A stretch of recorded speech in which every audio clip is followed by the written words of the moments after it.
Lo que vamos a ver son los objetivos: describir los signos, los síntomas y los factores de riesgo para sospechar tuberculosis, comprender la importancia de una necesidad de obtener muestras para el examen microbiológico, reconocer que la radiografía de tórax no es suficiente para el diagnóstico de tuberculosis, algunos de los criterios utilizados para el diagnóstico y comprender y hacer consciente las limitaciones que tienen todas las pruebas diagnósticas para el diagnóstico de tuberculosis.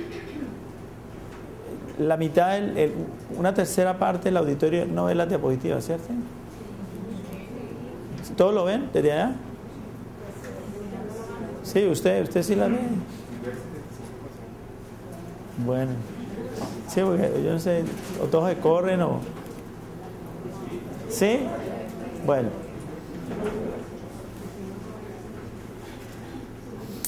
Bueno, uno de los problemas más importantes que tenemos en el diagnóstico de tuberculosis es entender que esta es una enfermedad en donde la rapidez del diagnóstico es una pieza fundamental en el control de la enfermedad desde el punto de vista de salud pública, ¿sí? En la mayoría de las infecciones que no son de interés en salud pública, el diagnóstico tardío de la enfermedad solo compromete al sujeto enfermo, ¿sí? En tuberculosis, si yo hago un retardo en el diagnóstico, ese paciente va a infectar a más personas, ¿sí? Entonces es preciso entender que el diagnóstico rápido y preciso es esencial tanto para la salud individual, para que no tenga mayor carga de enfermedad por daño pulmonar, por incapacidad, pero también para la salud pública, porque va a prevenir que esa persona le transmita a otros. Lo otro es que a pesar de los avances tecnológicos, y de pronto la charla del doctor Rosso debe ser muy interesante, mostrándole los nuevos cultivos y las nuevas cosas, los nuevos juguetes diagnósticos, ¿sí? A pesar de tener eso, todo parte de una perspicacia clínica. O sea, si los médicos, si el personal de salud no piensa en tuberculosis, podemos tener unas herramientas muy chéveres, muy tecnológicas, pero no se van a poder hacer porque el personal de salud no piensa en tuberculosis, ¿ok? Entonces, eso ha hecho que en los últimos años, digamos los últimos 10, 15 años, la promoción en tuberculosis tiene ese eslogan de piensa en tuberculosis, ¿sí? Cuando uno dice piensa en tuberculosis, ¿sí?, es que es la única forma de diagnosticar tuberculosis es si pensamos en tuberculosis. Si no pensamos en tuberculosis, pues nunca vamos a llegar al diagnóstico, ¿ya? Pero pensar en tuberculosis tiene ciertas complejidades, que es lo que vamos a hablar durante esta charla, pero una de las principales es que durante años se nos ha enseñado una definición de sintomático respiratorio, ¿sí? Entonces ajustamos la definición de sintomático respiratorio para pensar en tuberculosis, pero resulta que es que la tuberculosis pulmonar solo es el 60 o 70% de los casos. De un 30 a 40% de los casos la tuberculosis no es pulmonar, es ganglionar, ¿sí?, es pleural, es meningia, es ósea, ¿sí? Entonces nosotros tenemos que estar constantemente pensando en tuberculosis. Entonces, por ejemplo, sí, tuberculosis puede ser una placa de tórax anormal, ¿sí? Pero tuberculosis puede ser pacientes con pérdida de peso, ¿sí? Tuberculosis puede ser, sí, digamos, pérdida de peso no explicable, por ejemplo, ¿sí? Puede ser, sí, que un paciente tiene tos con expectoración con sangre, pero también puede ser pacientes que puedan tener debilidad, por ejemplo, dolores óseos, o inclusive pacientes que no pueden, mujeres que no pueden quedar embarazadas, ¿sí? Recuerden que la tuberculosis genitourinaria puede afectar las trompas y entonces pacientes simplemente se manifiestan o consultan porque no pueden tener hijos. Y se le hace una imagen, claro, tiene las trompas completamente fibrosadas por la tuberculosis, ¿sí? Yo puedo tener tuberculosis renal, que es una enfermedad completamente silente, ¿sí? Silente es que es silenciosa, ¿sí? De mujeres que van y consultan porque tienen parciales de orina con inflamación. Los médicos le piden cultivo, pero el cultivo de orina es negativo y los médicos entonces le dan antibióticos y resulta que nadie se le ocurre que de pronto puede tener una tuberculosis renal, y ya cuando se le hace el diagnóstico de tuberculosis es tardío, y es tardío porque muchas veces o le fibrosa en las vías urinarias o básicamente produce una lesión renal irreversible y terminan en diálisis, ¿sí? Entonces, eso es algo que se tiene que tener en mente, que yo cuando digo piense tuberculosis es un concepto, ¿sí? ¿Ya? Ahorita más adelante les voy a contar algunas cositas que han cambiado en ese eslogan. La sociedad internacional, la Unión de Lucha, la Unión Internacional de Lucha contra la Tuberculosis tiene unos mandatos, como unos, yo los llamo como unos mandamientos, ¿sí?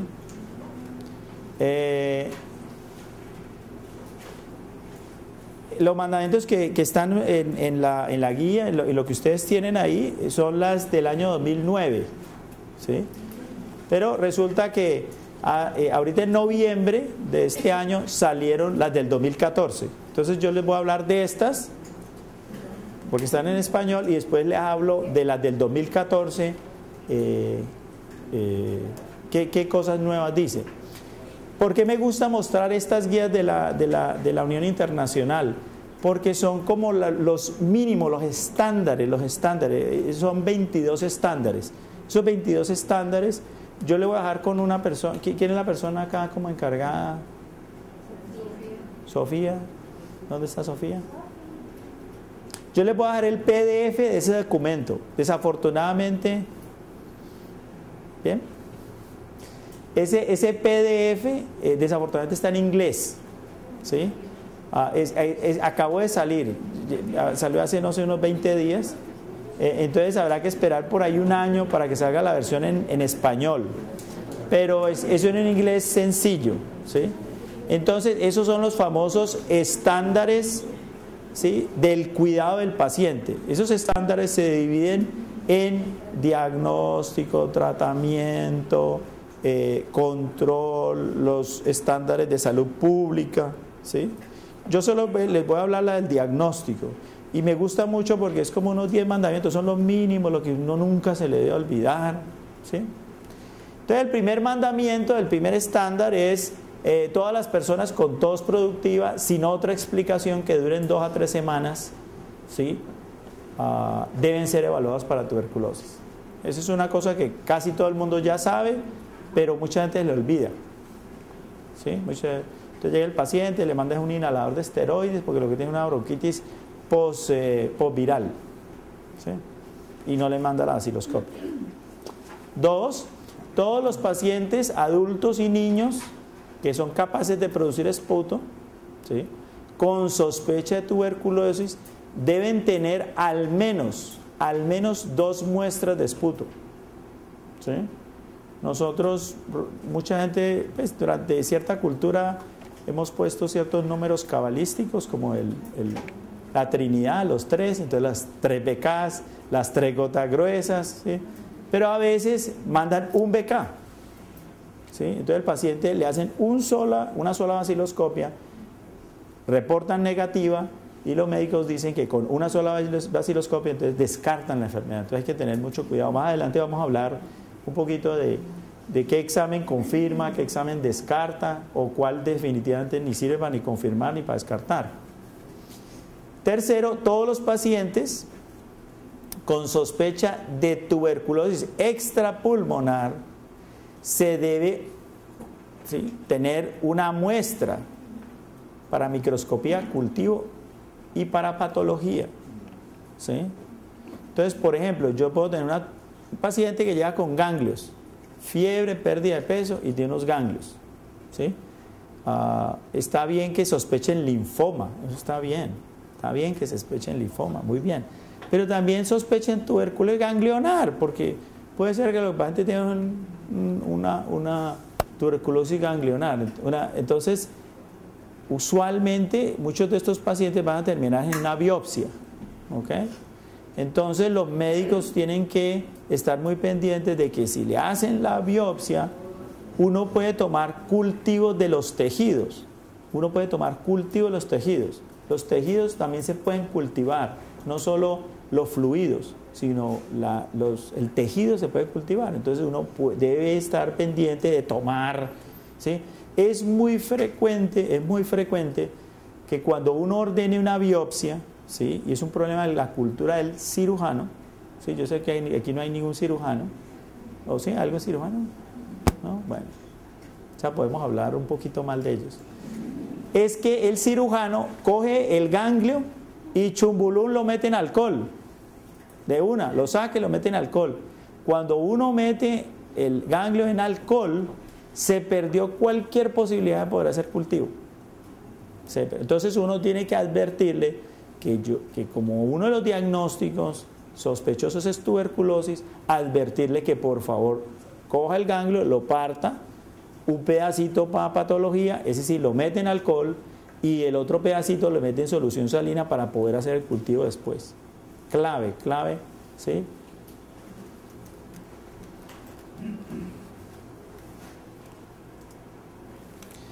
Bueno, el cuarto estándar es todas las personas con signos radiográficos de tórax sugestivos de tuberculosis se debe obtener muestra de esputo, ¿sí? Y se debe hacer el esfuerzo para obtener una muestra, ¿ok? ¿Ya? La radiografía de tórax puede ser altamente sugestiva, pero nunca, recuerden siempre, hay que siempre tratar de tener una demostración microbiológica de la infección, ¿sí? No, es que la radiografía era pues evidente, ¿sí? Pero es que recuerden, ya les debió de contar pues el doctor Rosso, y está muy bien, ¿no? El tipo puede tener tuberculosis, pero yo no sé si puede tener tuberculosis resistente. La radiografía no me puede decir, este tiene tuberculosis resistente, este tiene tuberculosis sensible. La radiografía no lo puede lograr. Entonces siempre, así sea súper evidente el diagnóstico, que el portero le dice, no doctor, vi la radiografía, este paciente tiene tuberculosis, doctor. ¿Sí? Eso no es condición suficiente para no obtener una muestra microbiológica. ¿Ok?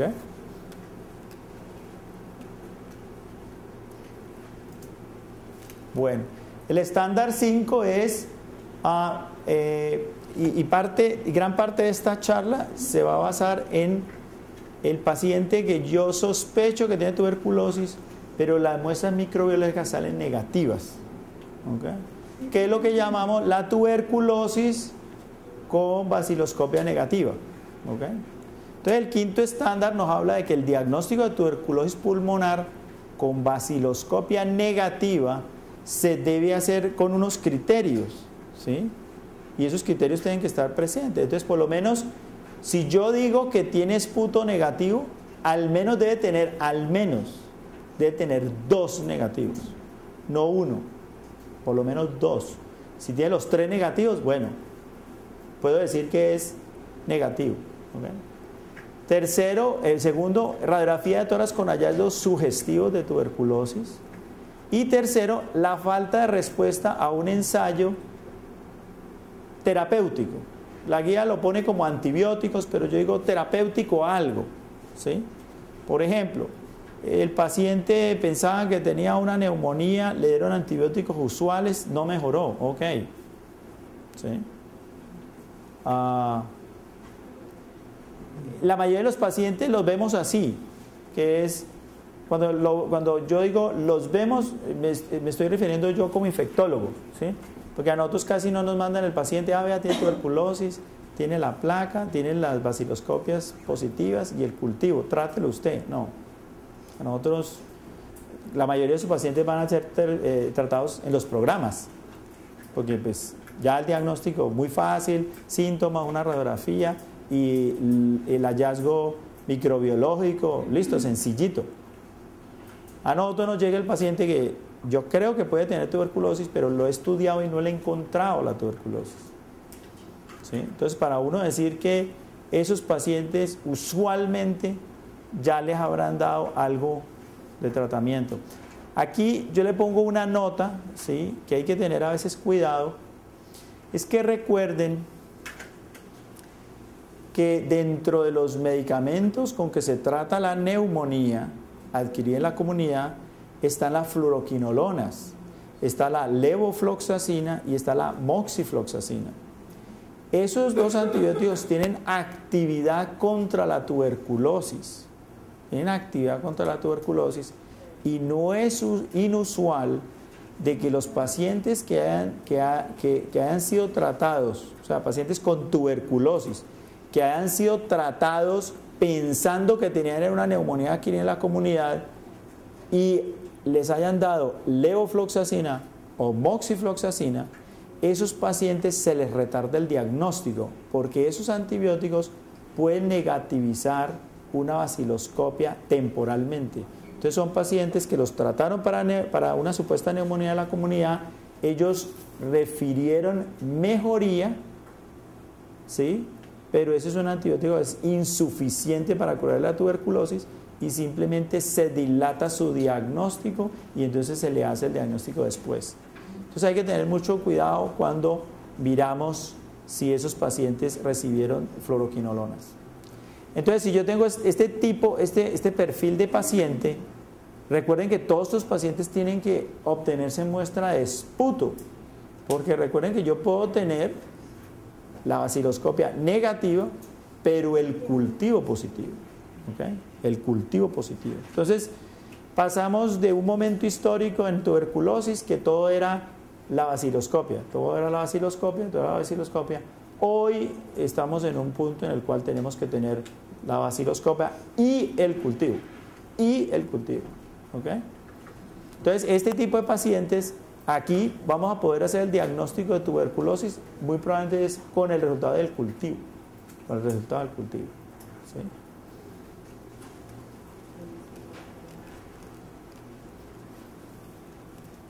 Bueno, como les decía, esta es la nueva edición. Salió ahorita en noviembre de este año, a finales de noviembre, ¿sí?, los estándares internacionales para el cuidado.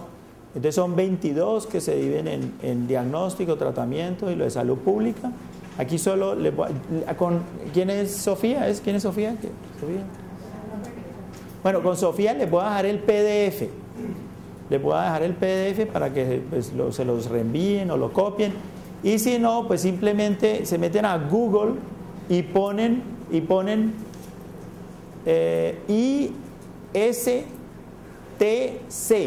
las 4 letras en mayúscula, 2014, PDF, y ya, les trae el documento. Que es la I es de International, S estándar, T de tuberculosis y C de cuidado.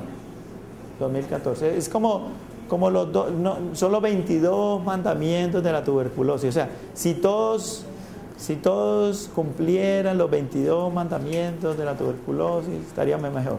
Más o menos así, ¿no? ¿Sí? Como les dije, desafortunadamente está en inglés, pero probablemente en un año ya esté en español, ¿sí? Entonces solo vamos a hablar de los estándares de diagnóstico.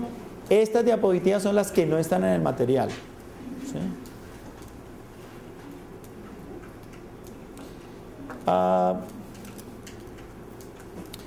Entonces yo les voy a mencionar. Entonces el primer estándar, ¿sí?, es asegurar el diagnóstico temprano, ¿sí? Pero aquí tiene un detallecito que es nuevo, porque este estándar es nuevo en los detalles. ¿Se acuerdan que el primer estándar era reconocer la posibilidad de tuberculosis en todo paciente que tiene más de 2 semanas de síntomas respiratorios, ¿cierto? Entonces Entonces, este estándar es, esté usted pendiente si el paciente tiene factores de riesgo para tener tuberculosis. O sea, aquí parte, el estándar 1, parte de que usted, cuando vea a un paciente, piense si ese paciente tiene probabilidad, riesgo de tener tuberculosis, antes de que siquiera usted le esté preguntando cuáles son sus síntomas. Un ejemplo clásico, VIH. VIH, o sea, todo paciente VIH, usted tiene que descartar tuberculosis. Y en todo paciente con tuberculosis, usted tiene que descartar VIH. ¿Sí?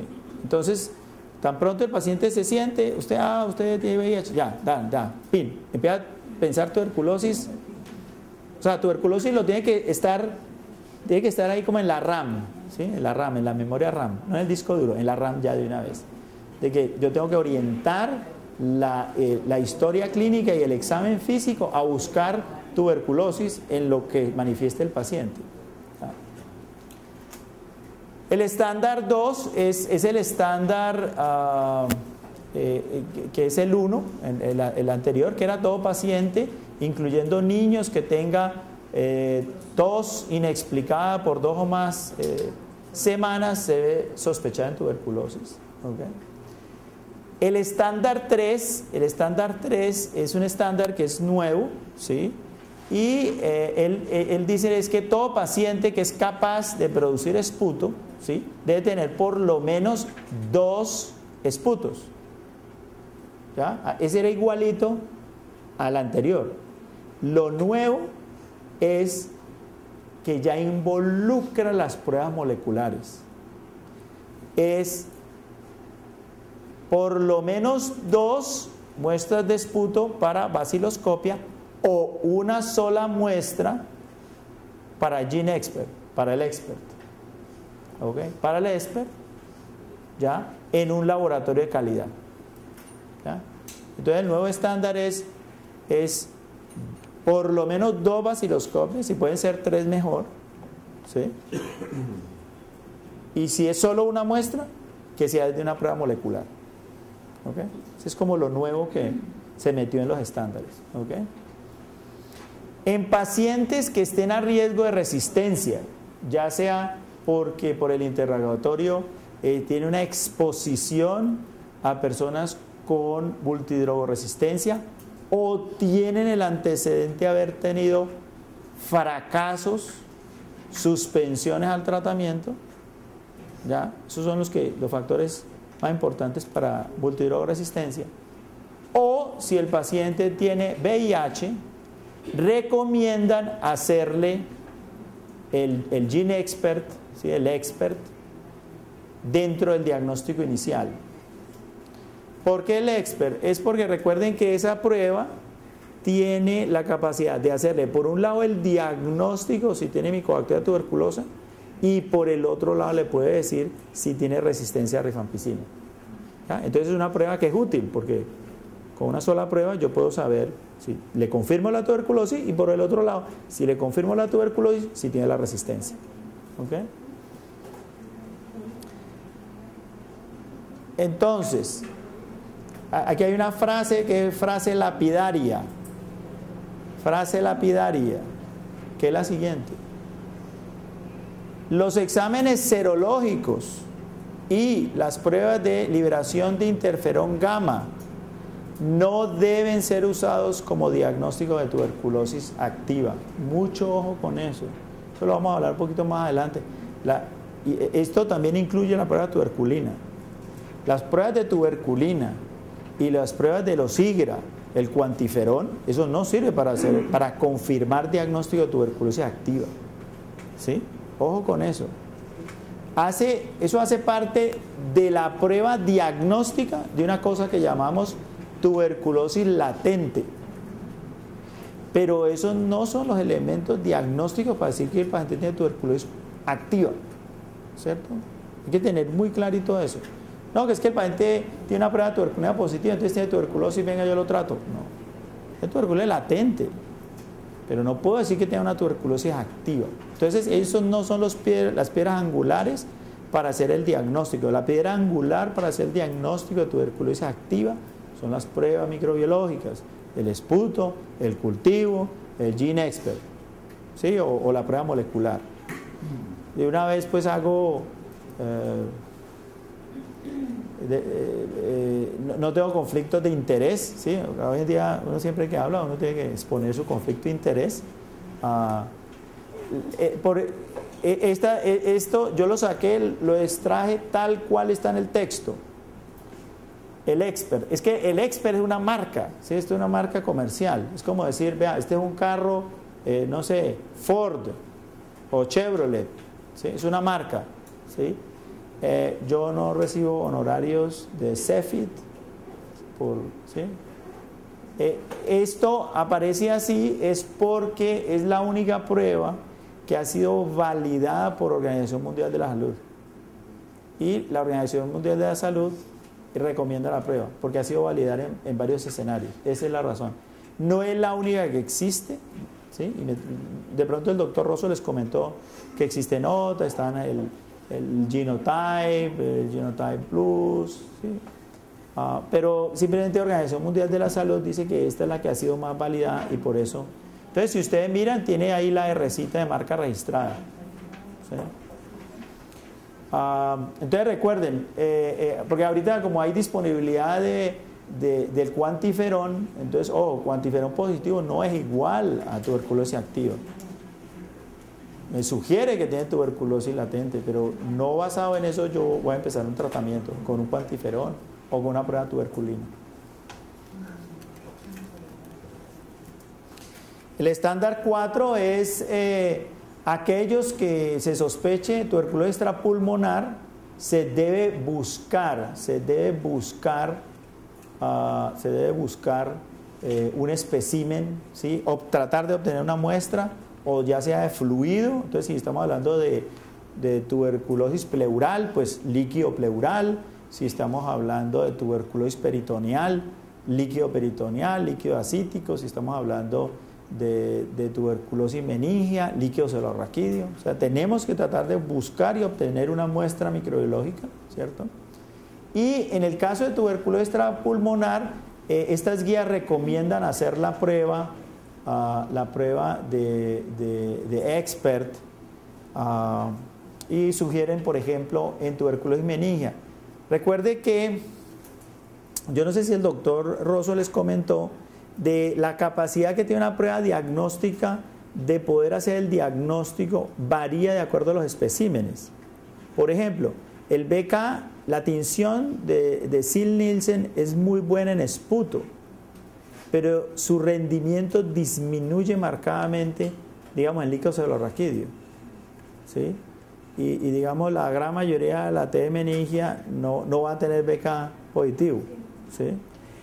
Estas pruebas moleculares son más sensibles, o sea, pueden ganar un poco más de detección en escenarios en los cuales la baciloscopia, la tinción de Sil-Nielsen tenga menor rendimiento. Entonces, por eso las guías recomiendan es adicionar una prueba de estas pruebas moleculares, porque primero es rápida, segundo tiene más sensibilidad que la tinción de BK, y de una vez le confirma si es una micobacteria tuberculosa o no, y le puede decir si tiene resistencia o no. Entonces, digamos, tienen esas ventajas.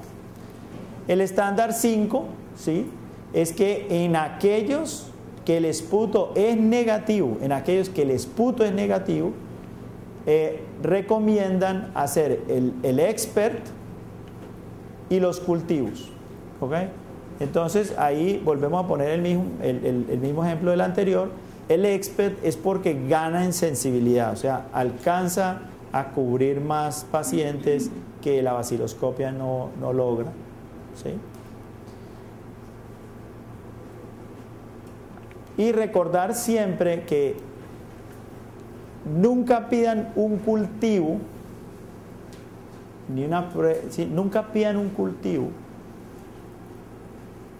¿sí? O no, siempre pidan el cultivo. ¿Sí? Voy a cambiar ¿sí? Lo que pasa es que como ahí está en inglés, entonces en inglés uno dice las cosas como al revés, ¿cierto?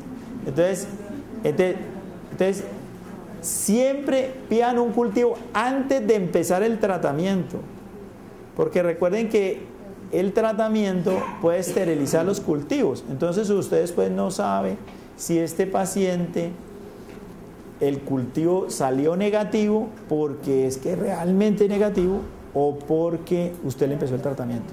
Entonces ojo con eso. Nunca empezar el tratamiento sin haber tomado el cultivo, o siempre tome el cultivo antes de iniciar el tratamiento. ¿Ok? ¿Listo? Bueno, en todos los niños, ¿sí? Todos los niños, siempre en todos los niños, recuerden que el diagnóstico de tuberculosis en niños van a tener una sesión de solo tuberculosis para niños. Yo simplemente voy a tener una diapositiva, una o dos diapositivas. Es que la característica número uno del diagnóstico de tuberculosis en niños es que es difícil de hacer. Los niños no expectoran. Entonces siempre que se sospeche diagnóstico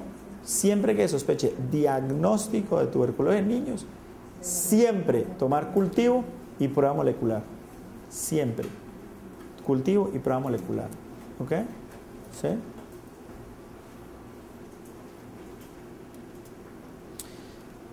Y en los niños, lo más importante es la historia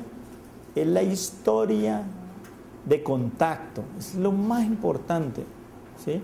Porque recuerden que la tuberculosis de los niños es la tuberculosis de la casa, ¿sí? No es como la tuberculosis del adulto que se levanta en la mañana, se mete en el mío, viaja por toda la ciudad, vuelve. ¿No? ¿Cuál es el contacto? A veces es muy difícil establecerlo. En cambio, el niño está en la casa. Entonces, la tuberculosis del niño va a depender del contacto de los adultos, ¿sí? Entonces, es clave la historia, ¿sí? ¿No? De los contactos siempre. Entonces, digamos, en adultos, la prueba de tuberculina no es tan importante, ¿ya? No es tan importante. O sea, a un adulto yo no necesito hacerle la prueba de tuberculina. En niños sí le hacemos la prueba de tuberculina rutinaria como elemento diagnóstico para la tuberculosis. En adultos no usamos la tuberculina como elemento diagnóstico, ¿sí? La prueba de tuberculina la usamos es para el diagnóstico de tuberculosis latente, o cuando estoy desesperado, ¿sí? Estoy desesperado y quiero de pronto buscar algún factor de riesgo, alguna cosa, ¿sí? Pero recuerden que la prueba de tuberculina pues es inútil en muchos escenarios. Por ejemplo, la mayoría de los pacientes VIH son alérgicos. La gran mayoría son alérgicos. La mayoría de los inmunocomprometidos son alérgicos. Entonces la prueba de tuberculina, o sea, una prueba de tuberculina positiva no le confirma el diagnóstico de tuberculosis activa, y una prueba de tuberculina negativa no le descarta tuberculosis activa. Entonces, ¿para qué sirve la prueba de tuberculina? No para nada, pero confunde mucho. Nosotros en medicina necesitamos pruebas, ya sea que me sirvan o para confirmar o ya sea para descartar. Pero cuando yo tengo una prueba que ni me confirma ni me descarta, yo la uso a mi interés, ¿no? O sea, si yo estoy pensando que no, ese paciente no tiene tuberculosis, mira que la prueba de tuberculosis es negativa, no creo que tenga tuberculosis. Ese no debe ser un elemento suficiente para descartarla. O es que yo creo que el paciente tiene tuberculosis porque tiene la prueba de tuberculina positiva. Tampoco es el elemento fundamental para hacer el diagnóstico, ¿ok? Entonces, por eso yo les digo que tengan mucho cuidado con el uso de las pruebas de tuberculina, porque recuerden que hasta su interpretación es engorrosa, la aplicación o lo que pasó recientemente es que ni la hay, ¿sí? Hubo un tiempo que hubo desabastecimiento de la prueba de tuberculina. La prueba de cuantiferón es muy costosa, En pacientes inmunocomprometidos es posible que cuantiferón tenga una ventaja sobre la prueba de tuberculina, pero en la mayoría de los escenarios de pacientes inmunocompetentes, probablemente cuantiferón no sea superior, y los costos del cuantiferón son muchos. Yo no soy muy amigo de cuantiferón. Hay gente, afortunadamente la medicina es como, no sé, como la política, hay no sé, hay unos santistas, otros uribistas, en fin, lo que sea. Entonces, en infectología hay los que aman la prueba de tuberculina y los que no la aman. Los que aman el cuantiferón y los que no los aman. Yo siento que estas son pruebas que tienen una limitación porque ni me confirman ni me descartan. Tuberculosis activa. Me confirman tuberculosis latente, eso sí. ¿Ya? Entonces son usadas más para definir en quién le doy profilaxis. Entonces sirven es para intervenciones profilácticas, pero no para el diagnóstico de tuberculosis activa. Bueno, lo otro es en tuberculosis en niños, recuerden que también hay que pensar, así sean niños, en VIH, ¿ok? Porque entonces uno también ve que es que niño, ¿para qué le vas a pedir una prueba de VIH? Es que es un niño, no, hay que pedirle también, porque puede ser que el niño tenga una infección congénita de VIH, y puede ser que no todos los niños de VIH cuando nacen en los primeros 5 años se vuelven inmunocomprometidos, no, pueden demorarse, especialmente en infecciones tardías, ellos se pueden demorar.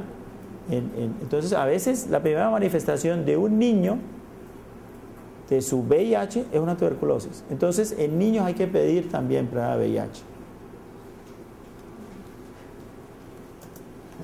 Bueno, hablemos un poquito ahora de síntomas.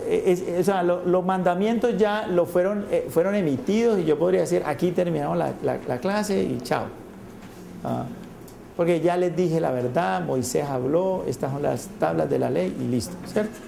Pero hablemos un poquito de lo que hay detrás de la norma, porque es que la norma, ¿sí? Entonces hablemos un poquito de los síntomas. Nosotros hemos hablado por muchos años de los síntomas clásicos de la tuberculosis. Los síntomas clásicos de la tuberculosis fueron descritos por los clínicos. Y eso es malo. Yo soy clínico, yo tengo que darme cuenta. Porque nosotros cuando describimos esos síntomas, no teníamos la concepción de salud pública. Entonces las descripciones clásicas de tuberculosis, ¿cuáles son? El tipo con fiebre, flaco, tosiendo y hemoptisis. Y en la radiografía una caverna así. ¿Sí? Los que nos entrenamos en medicina hace años, esa es la imagen que tenemos de tuberculosis. Es como la de VIH, ¿no? Hace unos años. VIH lo entrenamos, era el tipo flaco, acabado, con diarrea y manchas moradas por todos lados. No, ese es un fracaso. Si nosotros seguimos educando a la gente así, un fracaso. No, yo tengo que pensar en que una persona robusta, gordita, cacheticolorado puede tener VIH. Y una persona robusta, cacheticolorada puede tener tuberculosis. ¿Sí? Porque para nosotros el diagnóstico temprano es lo más importante. Entonces los síntomas, entonces uno no se puede confiar de los indicadores típicos. ¿Sí? Si yo confío en los indicadores típicos en tuberculosis, por ejemplo, tengo un retardo larguísimo de diagnóstico, o sea, me puedo estar retardando 6 meses en hacer el diagnóstico. Si yo me retardo 6 meses en hacer el diagnóstico, ¿a cuántas personas esa persona habrá infectado? A muchas. Entonces, tal vez las dos más importantes son la fiebre y la pérdida de peso. A veces la gente no es consciente del síntoma respiratorio. En especial en algunas poblaciones. Por ejemplo, los fumadores no son muy conscientes de que ellos tienen tos. Sino que es una cosa normal. Pero ellos sí le paran bolas si tienen fiebre. O le paran bolas si pierden peso.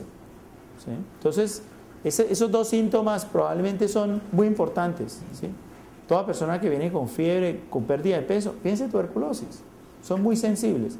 Los síntomas respiratorios, la gente siempre da una explicación. La fiebre, la gente no tiene cómo explicarlo. La tos, sí, no, es que yo sufro de rinitis y entonces la tos alérgica o no sé qué, o yo usé alguna vez inhaladores. Llegan del médico de urgencia, entonces le manda un inhalador. ¿Sí? Una vez manda la vaciloscopia, pero sí le manda el inhalador. Los patrones radiológicos son muy variables. Si yo espero encontrar la famosa caverna, lo único que me quiere decir es que llegué tarde al diagnóstico. Lo único que quiere decir. Llegué tarde, hago una radiografía, tiene una caverna así grandota, llegué tarde al diagnóstico. Llegué tarde. ¿Sí? Entonces los hallazgos radiológicos son muy variables. Cada vez hay más tuberculosis extrapulmonar y diseminada, porque cada vez hay más inmunocomprometidos, hay más pacientes VIH, más trasplantados, más pacientes con enfermedades reumatológicas que usamos terapias biológicas, ¿sí? Hay más ancianos, hay más diabéticos, más pacientes en diálisis, y todo ese grupo de pacientes son los que más tuberculosis extrapulmonar le dan. Están los niños, recuerden, los niños son los reyes de la tuberculosis extrapulmonar, les da más TBC pleural, le da más TBC ganglional, le da más TBC meningia, ¿sí? Entonces, el diagnóstico diferencial es muy amplio, ¿sí? Y recuerden que de 10 a 20% de los casos de tuberculosis no tienen síntomas al momento del ingreso, sino que el médico pensó mal, piensa mal y acertarás. ¿Cierto?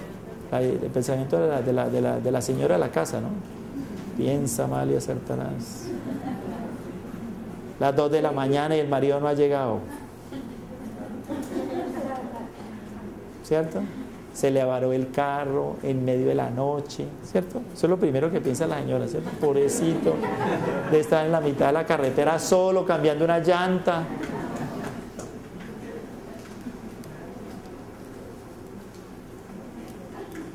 Entonces recuerden que entre yo más temprano sospeche tuberculosis, menos síntomas tiene el paciente. Les cuento una experiencia de la semana pasada. Un muchacho de estrato 6, de un muy buen colegio de Cali, llegó porque tenía dolor en un pie. Pues, pelaba un adolescente, entonces uno qué va a decir, es como una lesión deportiva, ¿sí o no? Pues sí, lo vio todo el mundo, bueno. Y lo mandan porque le hicieron una radiografía y tenía una imagen sugestiva de osteomelitis. Entonces uno dice, bueno, pues debe ser un estafilococo aureus, la causa más frecuente de osteomelitis. Bueno, entonces se llevó a cirugía, se raspó el huesito del pie, oh sorpresa, era una tuberculosis. Entonces a veces no era HIV, era pelado.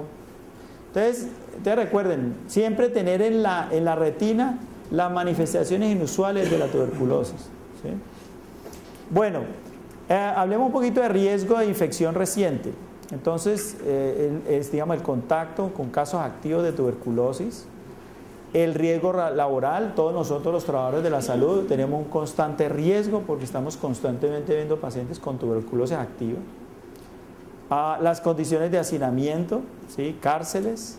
Recuerden que los privados de la libertad son un grupo en el cual tiene una mayor incidencia de tuberculosis, en parte por el hacinamiento, ¿no? O cosas como reciente estancia en un centro de salud. La gente, recuerden que un paciente con tuberculosis llega a una sala de espera. Si el médico tiene la consulta retrasada, entonces resulta que el paciente queda en la consulta de espera, tose, ¿sí? Entonces nosotros casi nunca preguntamos como factor de riesgo estancias en hospitales o salas de espera. ¿Cuántas veces un paciente no es hospitalizado y tiene que compartir una habitación con el otro y después de una semana le hacen el diagnóstico de tuberculosis y el otro pues estuvo todo el día ahí, convivió con el otro pues una semana, ¿no? Entonces esa parte, siempre preguntar esto en la historia clínica. Los factores de riesgo de progresión de tuberculosis activa, progresión, o sea, en quienes la tuberculosis se va a acelerar, o sea, va a tener, digamos, una mayor rapidez en la aparición de severidad. 1, infección VIH, recuerden. 2, aquellos pacientes que tuviesen una anormalidad previa en la radiografía de tórax que sugirieran tuberculosis. Hay mucha gente que le toma una radiografía y se puede ver probablemente algo sugestivo de tuberculosis, pero entonces el médico le dice, ¿cierto que usted no tiene ningún síntoma? No, yo no tengo nada. Y resulta que probablemente el paciente estaba haciendo su tuberculosis ahí. Entonces eso es lo que consideramos tuberculosis que no fue tratada. Recuerden que el tratamiento de la tuberculosis es de la segunda mitad del siglo XX. Pero por miles de años hemos tenido tuberculosis, hemos convivido con la tuberculosis. La tuberculosis no ha matado a la especie humana, ¿sí? O sea, los antibióticos no son indispensables porque las personas tienen un sistema inmune. ¿Cuál es el porcentaje de pacientes que tienen tuberculosis y se curan solos?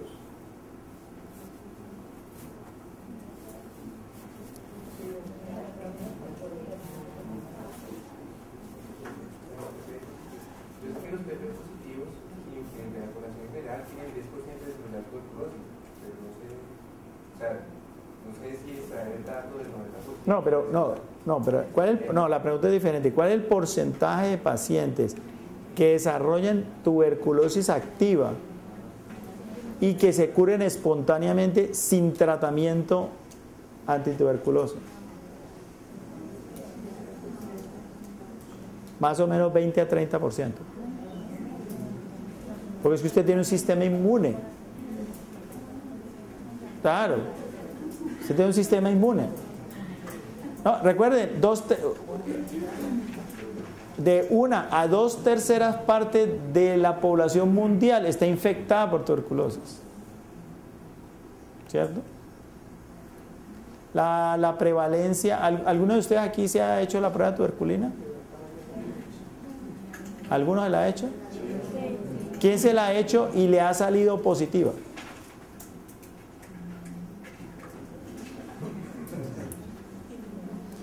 ¿Cuántas se la han hecho y ha salido negativa? ¿Eso es bueno o es malo? ¿Por qué? ¿Qué?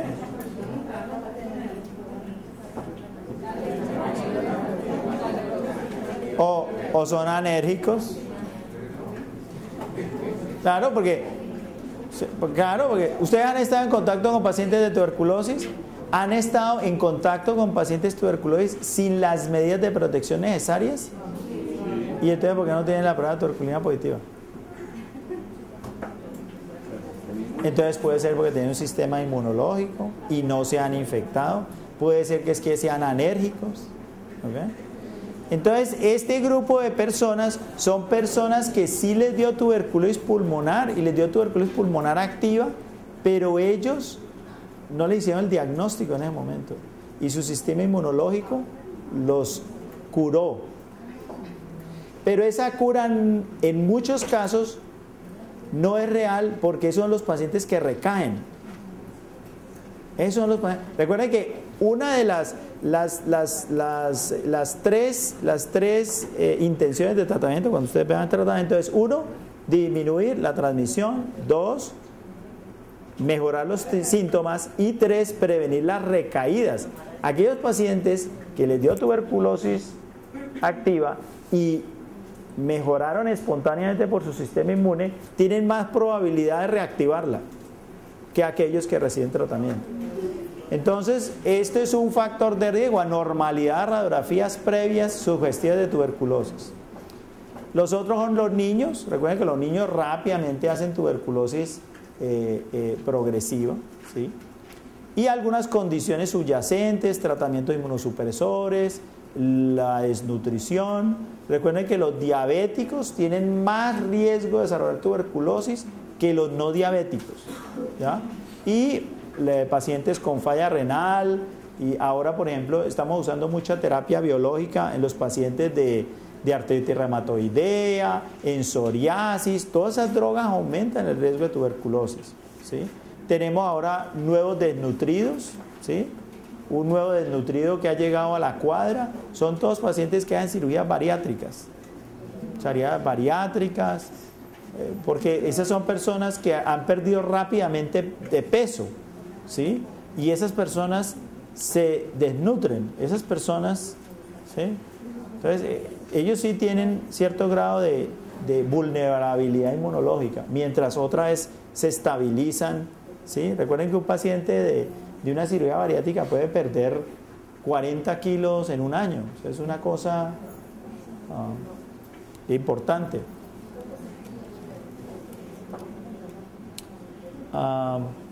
Bueno, hablemos un poquito de la parte microbiológica. Yo sé que esto lo habrá comentado. Entonces, las pruebas diagnósticas, nosotros tenemos estas. Entonces, tenemos las pruebas microbiológicas, ¿sí? Hay algunas que son insuficientemente sensibles, como el caso de la vaciloscopia, de la tinción BK. O sea, por eso hay que pedir varias, porque su sensibilidad no es muy buena. Pero sí son muy específicas, o sea, el tener una vaciloscopia positiva aumenta en una gran probabilidad la probabilidad de la enfermedad. La radiología es menos sensible, pero también es menos específica, ¿sí? El examen de biopsia es muy sensible y muy específica, ¿sí? La reacción de la tuberculina es poco sensible y poco específica, ¿sí? Lo que decíamos, no sirve ni para confirmar ni para descartar. Y otra cosa que hacemos en clínica es el seguimiento diagnóstico y la prueba de tratamiento, que a veces si yo digo, bueno, este paciente finalmente yo creo que tiene tuberculosis, a veces hay que arriesgarse y darle tratamiento, y si el paciente mejoró, pues definitivamente tenía tuberculosis, ¿sí? Que es la prueba terapéutica, seguimiento diagnóstico, porque muchas veces uno tiene que tomar una conducta, uno dice, bueno, dejo que el paciente se quede con la sospecha de tuberculosis y no lo trato, esa puede ser una opción, de acuerdo con el paciente, pero otra opción es darle tratamiento y mirar. Si mejoró los síntomas, chévere.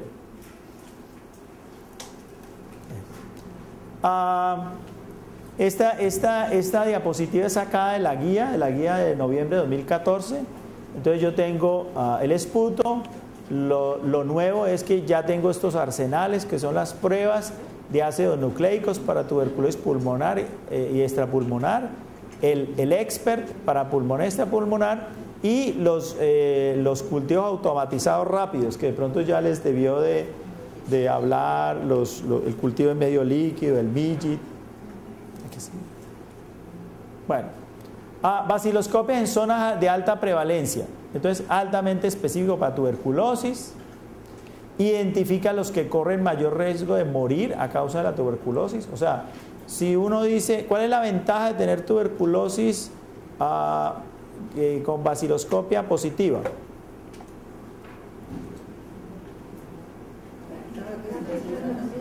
Ninguna, ¿cierto?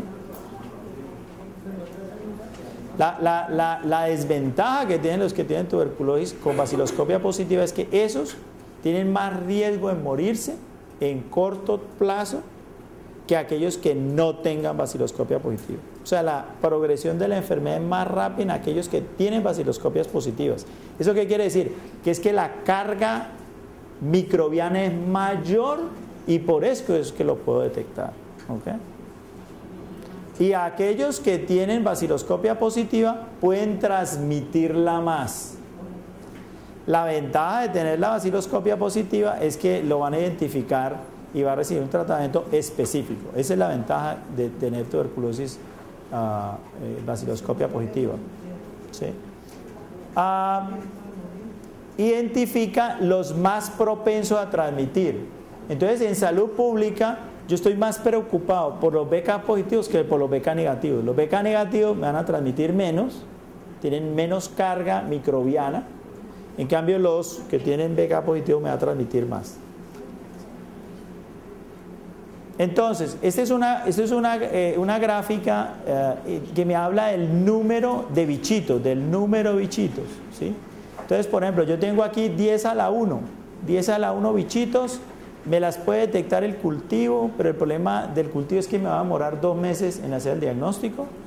Si tengo 10 a la 2, me lo pueden, en un 80% me lo pueden detectar los métodos de ácidos nucleicos. Si tengo por encima de 10 a la 3, un excelente microscopista, solo un 60% me lo va a poder detectar. ¿Excelente microscopista cuál es?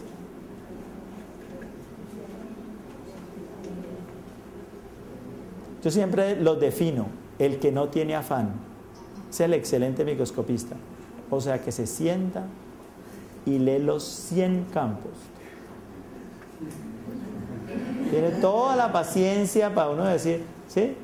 Pero el peor microscopista es el de afán. ¿Pone la placa? No, negativo. ¿Cuánto tiempo se debería demorar una persona leyendo? 10 minutos. ¿Para 100 campos? Pero, no le vi nada. ¿Sí? Entonces miren que aún ese excelente microscopista con 10 a la 3 solo detecta en un 65% de los casos. ¿Ya? Entonces, recuerden que para yo detectarlos es porque hay una gran carga. Entonces, entre la diferencia es mayor carga basilar. La siguiente. Muestras aptas para estudio microbiológico: la expectoración espontánea, el esputo inducido, contenido gástrico, aspirado laringio, broncoaspirado y lavado broncoalveolar por broncoscopia y biopsia. ¿Sí? Esas son todas las que siguen. Hay otros que son un poquito más engorrosos y yo simplemente voy a apuntalar algunos. Digamos, el líquido acítico. El líquido acítico hay que tener siempre cuidado. Recuerden que tiene que tener, debe ser rico en linfocitos y usualmente tiene que tener más de 300. Recuerden que es normal encontrar leucocitos en el líquido peritoneal, ¿sí? Entonces, cuando uno está evaluando un líquido peritoneal, recuerden que todos los líquidos, peritoneal, pleural y BK, tienen poco probabilidad de tener BK positivos. Entonces uno tiene que estar muy pendiente a la celularidad, a las proteínas, ¿sí? Para mirar. Entonces en el LDH, por ejemplo, en el líquido acítico, usualmente tiene que tener más de 300 leucocitos y que la mayoría sean linfocitos. Uno puede hacer el gradiente de albúmina, sérica y de la citis, ¿sí?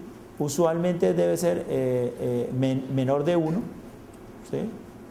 Entonces las condiciones, si es mayor de 1,1, hace poco probable que sea, ¿sí? La adenosin diaminasa, yo digo que ese es otro que es como la tuberculina, o sea, como que, ¿sí? Y tenemos un gran problema porque en muchos laboratorios del país no lo hacen, entonces son exámenes de revisión. Entonces el examen llega al mes, ¿sí? Pero pues un test de ADA puede servir, ¿ya? Pero la mayoría de las microscopías van a ser negativas. En el líquido pleural, recuerden que las proteínas deben estar altas, más de 30 gramos usualmente. Debe haber una celularidad alta, más de 1000 leucos, y usualmente va a haber predominio de linfocitos. Podemos usar la prueba de ADA. Usualmente la microscopía es negativa.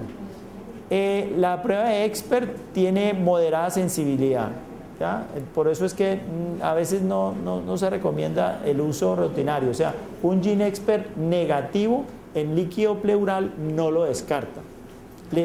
Le puede confirmar si sale positivo, pero si sale negativo no se lo descarta, porque tiene una moderada sensibilidad. Y en el líquido cefalorraquídeo, recuerden, siempre proteína mayor de 0,4 o de 40, pues, glucosa consumida. Uno puede hacer la relación de glucosa y sangre que sea menos de 0,5. Usualmente va a tener una pleocitosis que puede variar entre 100 y 1000 leucos, pero el 80% debe ser linfocitos, ¿sí? En las microscopías directas en meningitis es menos del 10%. O sea, quiere decir que el 90% de la meningitis tuberculosa van a ser BK negativos, ¿sí? El GeneXpert puede servir. Lo que nosotros hacemos la recomendación de que cuando hagan el GeneXpert en líquido cefalorraquídeo es que lo hagan con el líquido cefalorraquídeo centrifugado, que lo hagan centrifugado, no lo normal que se hace pues cuando uno coge el líquido cefalorraquídeo y hace pues una tinción de BK. No, se haga el centrifugado y de los centrifugados se hace ahí. Bueno, pues recordar pues que hay algunos pacientes que pueden tener meningitis linfocitarias por causas diferentes a tuberculosis, especialmente de los pacientes VIH, que son la meningitis por criptococo, ¿no? La que sigue. Y en orina,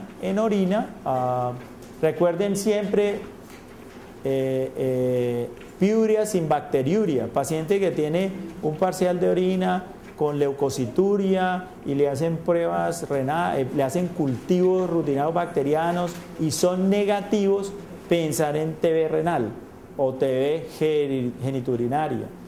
Entonces ahí es fundamental el cultivo, porque en la tuberculosis genitourinaria usualmente siempre el BK es negativo. Entonces pedir BKs rutinarios en orina es muy malo, o sea, la mayoría de las veces va a salir negativo, entonces no gasten la plata con eso. El GeneXpert se ha probado en orina, sin embargo depende mucho de la presencia, si tiene poca reacción inflamatoria su posibilidad de diagnóstica es baja. Entonces aún las pruebas moleculares en orina, y ahí la clave es que hagan el cultivo, ¿sí? La siguiente. Los cultivos tienen unas ventajas, son mucho más sensibles que la baciloscopia, ¿sí? Permiten la identificación de la Mycobacteria, permiten practicar estudios de susceptibilidad in vitro para drogas, clave para el diagnóstico de tuberculosis resistente, y su negativización durante el tratamiento asegura la curación, ¿sí? Entonces, como les dije antes, pasamos de una práctica de que no pedíamos cultivo a una práctica que sí tenemos que pedir cultivo por todas estas ventajas que tienen los cultivos. La siguiente. Esta es la biopsia, entonces es un granuloma, ¿sí? Recuerden que existen muchas causas de granuloma. Granuloma no es igual a tuberculosis, pero un granuloma con necrosis de caseificación es casi tuberculosis, ¿sí? Entonces, el granuloma per se no, pero el granuloma con necrosis de caseificación, eso es tuberculosis, ¿sí? En nuestro medio. La que sigue, de pronto la que sigue. Venga, ponga la anterior. Miren, esta es una diapositiva un poquito complicada, pero la puedo resumir. Cuando nosotros interpretamos una prueba, las pruebas pueden tener errores, ya sea por causas preanalíticas, que son todas las causas que tienen que ver desde la toma de la muestra hasta el momento en que se procese la muestra, por causas analíticas, o sea, por algo que se esté viendo en ese momento, o por causas post-analíticas, o sea, se recibió la muestra, se analizó la muestra, pero el informe, ¿ya? Entonces yo siempre les digo, hay que tener mucho cuidado, ¿sí? La mayoría de los errores de laboratorio son en la fase preanalítica. Entonces, por ejemplo, una mala muestra de esputo. Van a ver la muestra, babas, saliva. No sirve esa muestra. Tiene que haber mucosita, Entonces, uno tiene que tener cuidado de verificar esos factores preanalíticos. Si la muestra es de mala calidad, esa baciloscopia que dicen que es negativa, no es confiable. Entonces, siempre confiar del laboratorio que me dice si la muestra es adecuada o no. Porque recuerden que el laboratorio, los buenos laboratorios, le van a decir, no proceso la muestra porque la muestra no es adecuada. Un mal laboratorio es la que le va a decir, venga, la proceso porque yo tengo que facturar. Venga para acá, ya llegó la muestra, venga aquí, tintin, negativa. Entonces, mucho ojo con eso, siempre vean el laboratorio, miren si el laboratorio está describiendo la calidad de la muestra, porque muchos pacientes tienen malas muestras y después dicen que no tienen tuberculosis. La que sigue. Esta es una diapositiva simplemente para hablar digamos, en salud pública a veces hacen revisión de placas, entonces yo reviso la placa, le dicen al laboratorio, págame la revisión. Resulta que los factores de humedad, ¿sí?, me pueden deteriorar la lectura. Entonces, por ejemplo, hay laboratorios que dicen, no, vea, yo le hago a usted la baciloscopia a peso, y lo que hacen es recoger muchas Y cuando tengan muchas, la leen en una jornada. Entonces mandan una vaciloscopia, el resultado de la vaciloscopia se demora 15 días. Es porque están recogiendo las vaciloscopias, digamos, en algunos centros, hospitales, algunas heces, las vaciloscopias no las pueden facturar. Entonces la gente no le gusta ver vaciloscopia, porque para el director del hospital, pues lo que necesitamos es que tengamos un servicio que yo pueda vender.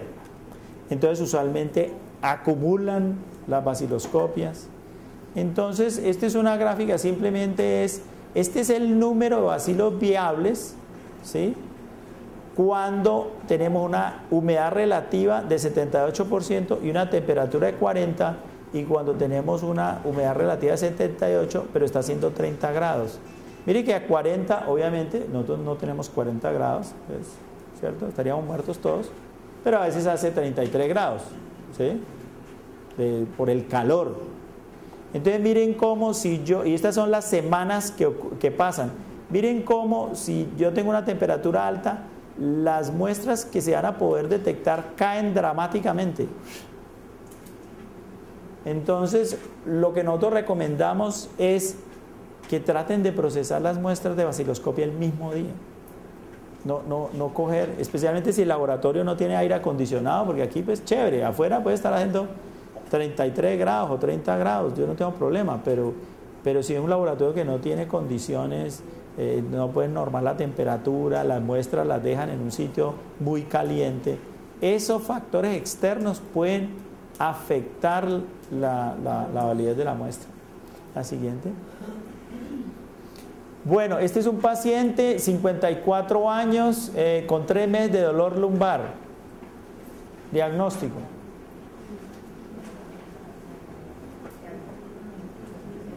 Le toman esta radiografía. Diagnóstico.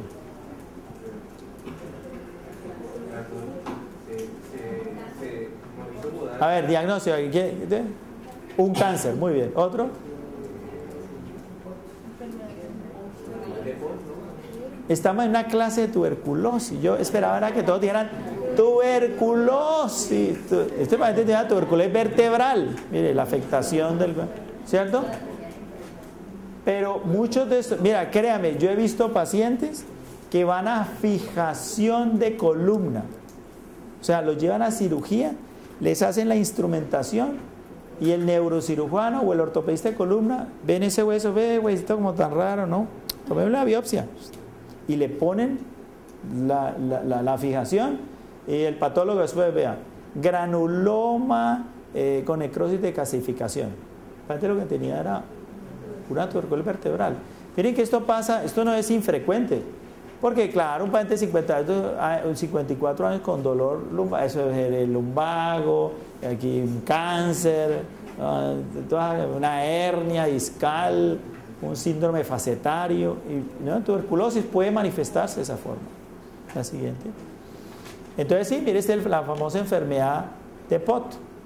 La siguiente. Recuerden que la tuberculosis uno la puede encontrar paradiscal, la puede encontrar anterior. El caso anterior, pues la diapositiva anterior de la radiografía era una anterior, pero uno la puede ver en las apófisis posteriores, en las uniones facetarias posteriores, ¿sí? Entonces sí, tuberculosis, una tuberculosis vertebral. La siguiente. Los ejemplos de tuberculosis extrapulmonar, ¿sí? Entonces este es toda la tortica.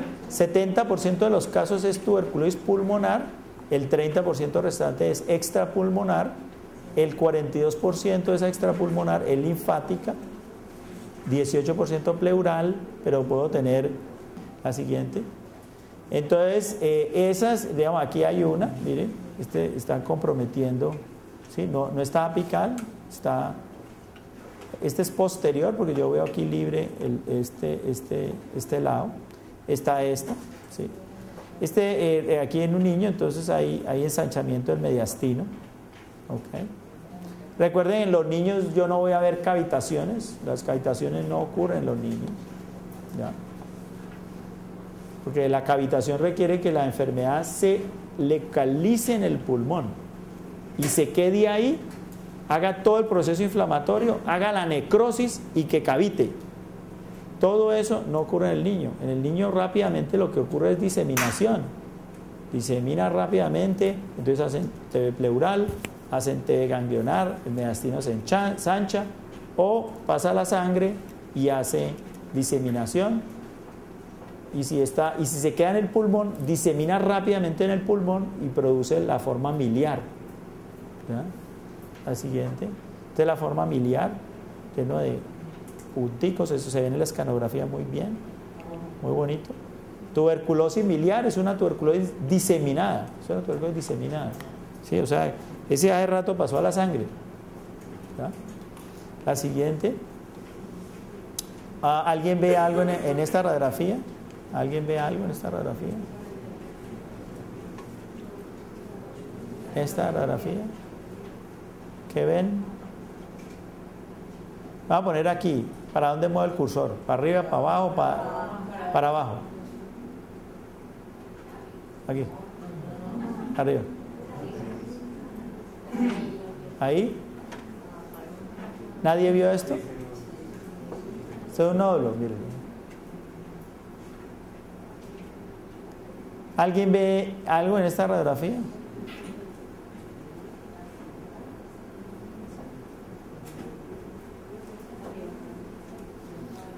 Comparen aquí esto con esto.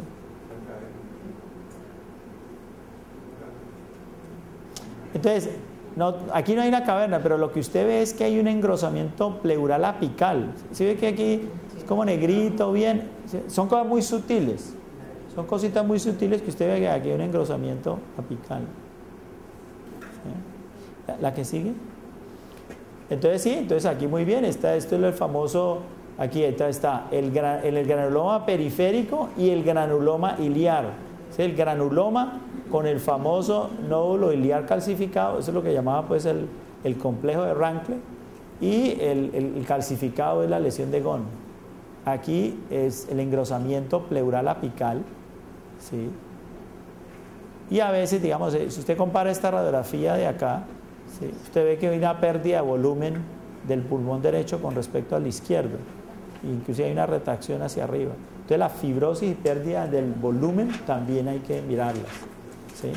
Entonces recuerden, patrón del infiltrado pulmonar. Si estoy viendo un niño, olvide que le va a encontrar la caverna, ¿no? Si es apical, si es medio, busque si tiene o no ganglios pariliares, buscar si hay derrame pleural, buscar si hay fibrosis apicales y si hay retracción. Sí, esos son lo que uno siempre tiene que buscar en la radiografía de tórax. La siguiente. Esta es una escanografía, esta es una lesión apical. ¿Sí? La siguiente. Esta es una miliar. ¿Sí? La siguiente. Dale. Déjame la anterior. Mire, estos son estudios que a mí me gusta traer de la antigüedad, ¿sí? De la antigüedad del siglo XX. Unos estudios hechos en el 68. Esto era un índice de acuerdo entre las diferentes personas que leían una radiografía. ¿Recuerdan que les pregunté cuánto les toca leer la radiografía solos, sin lectura? En esa época, esto es un estudio hecho en la India, ¿no? En donde tenían mucha tuberculosis. Mire que el encontrar el mal solo coincidieron el 34% de las personas. Entonces leer radiografía no es tan fácil, ¿sí? Hubo acuerdo en calcificaciones solo el 42%, anormalidad del pulmón probable de no ser tuberculosis 45%, anormalidad de los ganglios linfáticos 60%.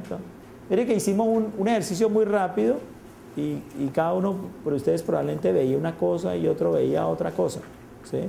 Entonces sí, uno tiene que entrenar el ojo para ver radiografías, ¿sí? Eso les hago esa recomendación. La siguiente. Y de acuerdo a la experiencia de la persona que estaba leyendo las placas. Ya vamos a terminar. Sí. Bueno. Sí. Bueno, gracias. Ok. Bueno, lo de la prueba de tuberculina y la prueba de sangre es lo que habíamos dicho. Prueba de tuberculina ni confirma ni descarta. Ustedes van a tener una clase solo de tuberculosis latente. Y ahí van a ver un poquito más la prueba de tuberculina y las pruebas de sangre. La siguiente.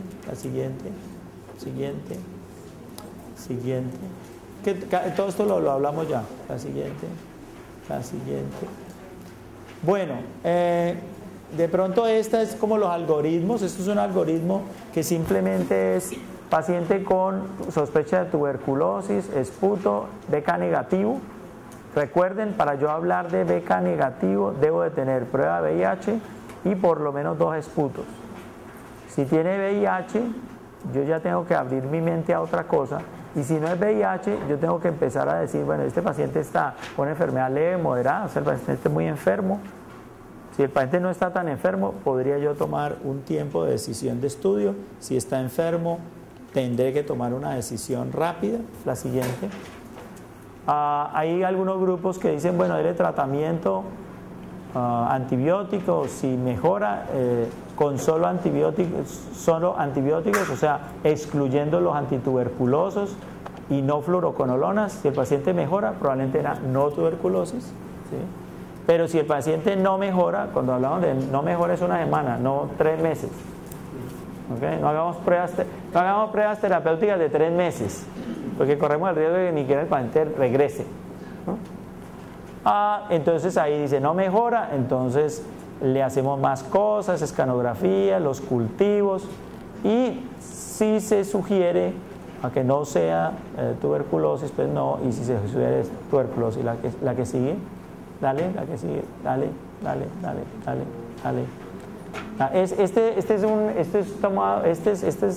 unas guías que les recomiendo que salieron este año, que son de Médicos Sin Fronteras, que son muy prácticas, muy prácticas, porque ellos lo dividen en qué hace usted el primer día, qué hace el segundo día y qué hace el séptimo día.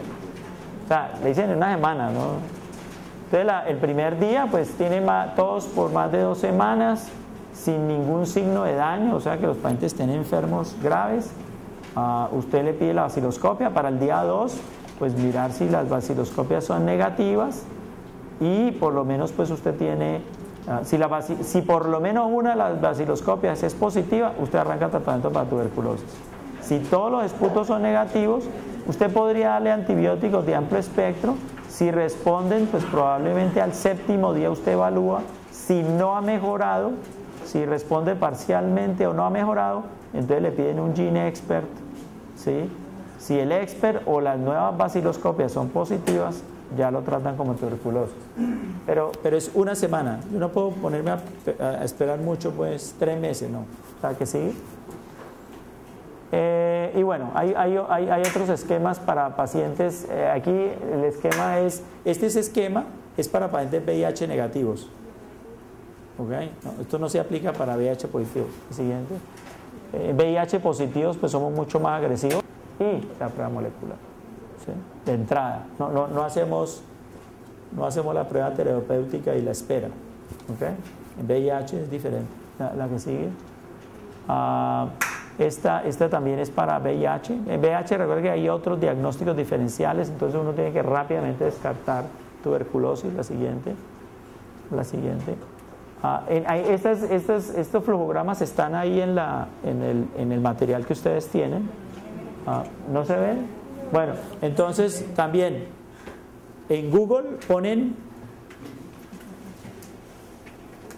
MSF, ¿sí? MSF, que es Médicos Sin Fronteras. No sé, yo no sé francés, entonces Médicos Sin Fronteras es una ONG que nació en Francia. Entonces es como Médecins Sans Frontières, ¿sí? Médecins Sans Frontières, parlez-vous français, oh la la, ¿no?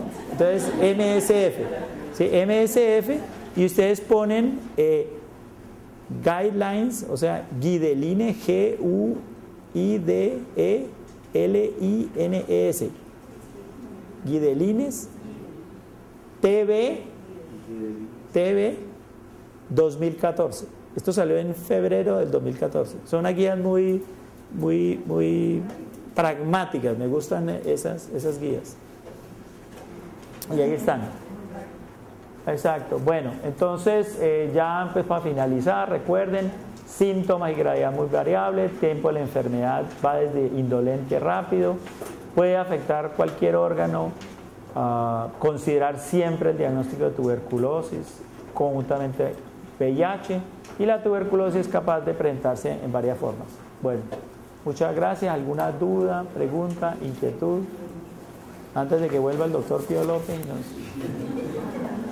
Bueno, ok. Bueno, gracias. ¿Qué hora es?